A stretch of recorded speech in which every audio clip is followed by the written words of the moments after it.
Welcome back to another episode of Rock Boys Football. Jonathan Smith, Michigan State, heading across the country on the road to play the Oregon Ducks. I think a fascinating matchup where you look at Michigan State and say the flashes that we've seen from this team, I think are very exciting. Obviously, headlined by quarterback Aiden Giles. I don't think we've seen Michigan State play 4 quarters of their best football. It's been kind of a roller coaster of a ride. You take a look at the first quarter against Ohio State. uh, Michigan State was moving the football. They had turnover on downs. They had a fumble. They were kind of in that game in the first quarter. I think there was a lot of Michigan State fans that said, hey, maybe we can hang with Ohio State if we play this way for 4 quarters.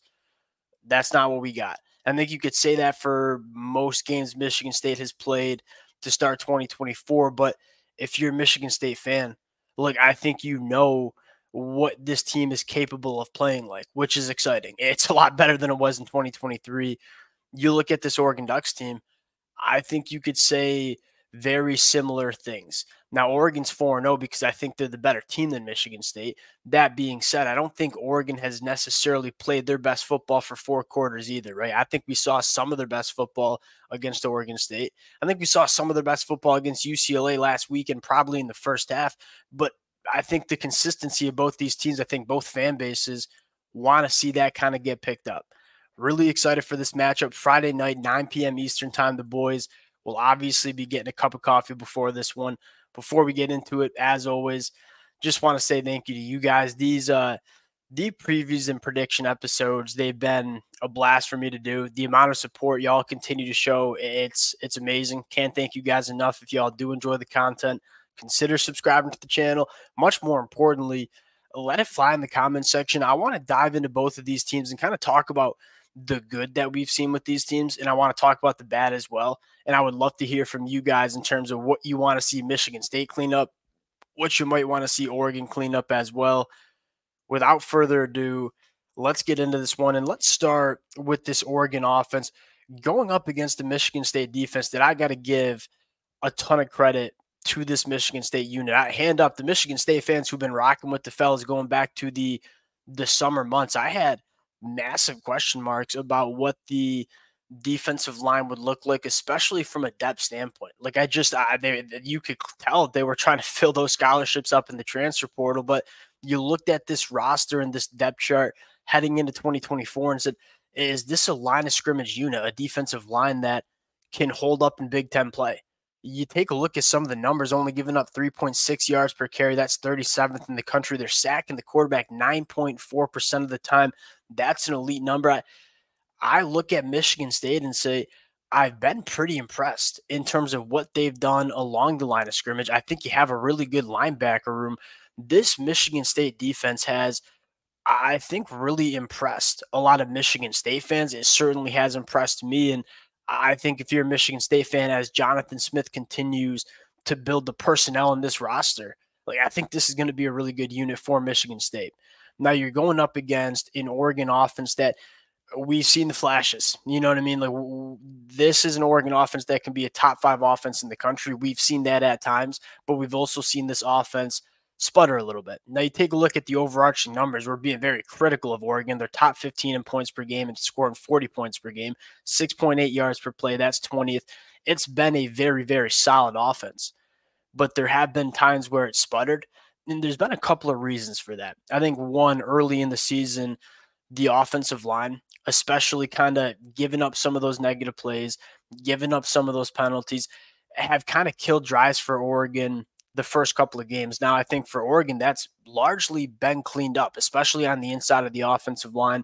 Nishad Strother at that guard spot, certainly making this offensive line, it's the best version of it that we've seen so far. There's kind of 2 critiques that I have within this Oregon offense that I would like to see them clean up going forward, not only in this game against Michigan State, but as you start taking a look at some other games down the road like Ohio State. Number one, I want to see them run the football more consistently. We've seen the flashes of what this Oregon run game can do. I look at the offensive line, headlined by 2 tackles that I think will be playing in the NFL in the next 12 months, but you're only averaging 4.9 yards per rush. That's 41st in the country. There's not a category or a statistic for this Oregon offense that shouldn't be top 15. Like on paper, this should be one of the best offenses in pretty much every statistical category that you see. I think Jordan James, Noah Whittington, two really good running backs.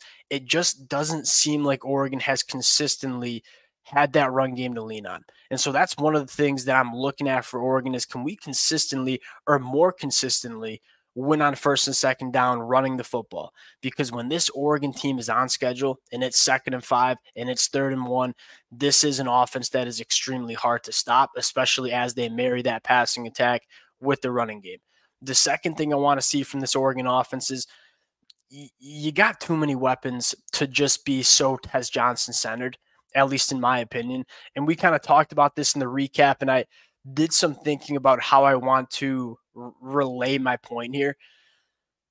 I think it's great that Dillon Gabriel and Tez Johnson have that connection. That is something that we kind of predicted heading into 2024. Like, that's the type of wide receiver that historically Dillon Gabriel has loved to go to.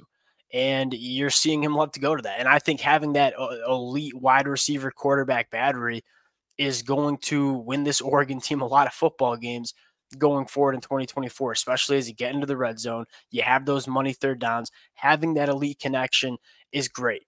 That being said, there are so many other ways that I think this Oregon offense can attack an opposing defense, and I feel like they're leaving some of those ways on the football field as we speak.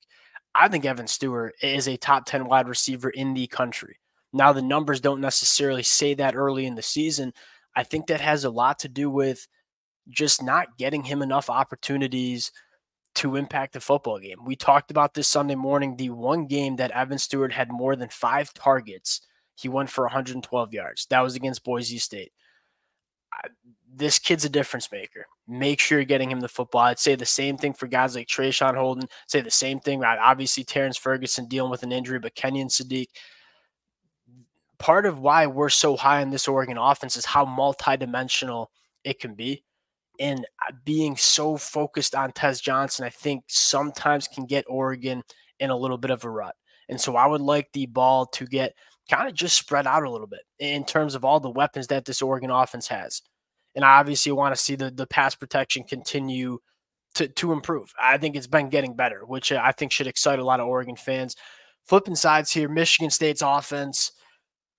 So you look at the numbers, and this kind of reflects how this season has gone for Michigan State. 17.3 points per game. That's 104th in the country. Not a very good number, but 5.5 yards per play. That's top 60 in the country. So what's given? Why are we top 60 in the country in terms of yards per play, but outside of the top 100 in points per game? It's pretty obvious what the answer is, right? Aiden Childs has 8 interceptions. The turnovers have been a problem for Michigan State. Can we get and it starts with Aiden Childs. And I think a lot of Michigan State fans know this. We talked about this a couple of weeks ago. Aiden Childs at this point is must-watch TV. Like, some of the throws that this kid makes, he's dripping with arm talent. And you're going to see him make some high-level throws where like that kid's going to play on Sundays in the next couple of years. And then he comes out the next drive and makes a throw that just makes you scratch your head. Just throws it right to the opposing defense. Not really much explanation in terms of why we're missing that throw by so much. What it comes down to is just consistency. And Jonathan Smith has talked about it. They're still ironing some things out in terms of the mechanics that Aiden Childs is using as a passer of the football. Look, Jonathan Smith has a really good track record in terms of getting the best out of quarterbacks. There's no reason for me to doubt that Jonathan Smith's going to do the same thing with Aiden Childs. It's just going to take a little bit of time. I think it's really important to say that, yeah, he played a decent amount of football as a freshman, but this is still a first-year starter at the quarterback position in the Big Ten. If you're Michigan State, you just want to see Aiden Childs kind of find that consistency. I think you have some difference makers on the outside. That was a concern we had coming in. Nick Marsh has emerged as one of the better wide receivers in the Big Ten, quite frankly. Jaron Glover, I think, playing really good football. I want to see a little bit more consistency in the run game as well.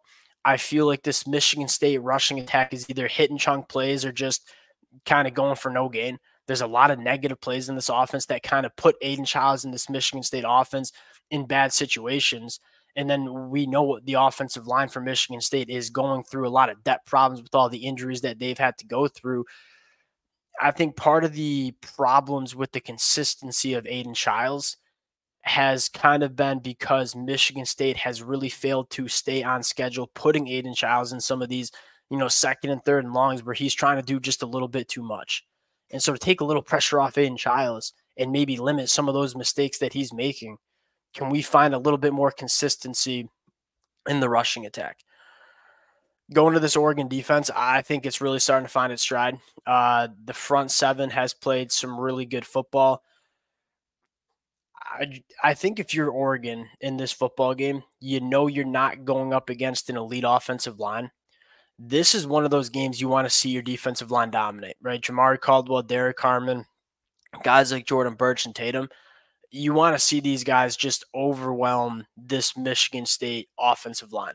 And the secondary has been, I think, really, really good. Headlined by Jabbar Muhammad. One of the Oregon fans said this in the comments section. I couldn't agree more. I think we said that last week as well. We ain't really hearing Jabbar Muhammad's name. That's because people they're just not throwing at him anymore. Like, that's how you want your star cornerback to be. Hey, we ain't going to worry about you. They ain't going to say your name one time over the broadcast because nobody's throwing at you. I think Nico Reed got picked on a little bit, but I think has played some good football. Brandon Johnson at the nickel spot has played really good football as well. This Oregon secondary, I think, is really, really good, and I think it's going to continue to allow Taj Lupoy to get a little bit aggressive in terms of how he wants to get after the passer. When you have guys that I think for a large part can operate on islands, you can start walking some safeties in the box. Look at Kobe Savage. Look at Deshaun Johnson. Those guys are really good pass rushers. Get them involved. Really try to swarm opposing offenses. You have the ability to do that with how good this secondary has been. They're giving up a less than 50% completion percentage to opposing quarterbacks, top 4 in the country. Like, that's what you want to see if you're an Oregon Ducks fan. Getting into the pick here, Oregon at home, 24-point favorites. That number's probably right. I would take Oregon just because you've seen Aiden Childs make some of those mistakes that, like bad mistakes that can allow this game to get a little bit out of hand. That's kind of what we saw against Ohio State too. Like, for that first quarter, they played some really good football. And then when the mistakes started coming in for this Michigan State team, it got away from them. It got away from them quickly. I'm going to take Oregon win the points here. Don't necessarily feel good about it. I think if you're a Michigan State or Oregon fan, you're a little bit less concerned with the scoreboard because I think we know Oregon's going to win. But you want to see both of these teams play their best football in this game Friday night as you kind of continue to go through your Big Ten schedule. We'll close it out there. Appreciate you guys rocking with it. Again, if y'all do enjoy the content, consider subscribing to the channel. Appreciate you guys, and we'll talk to y'all later. Peace.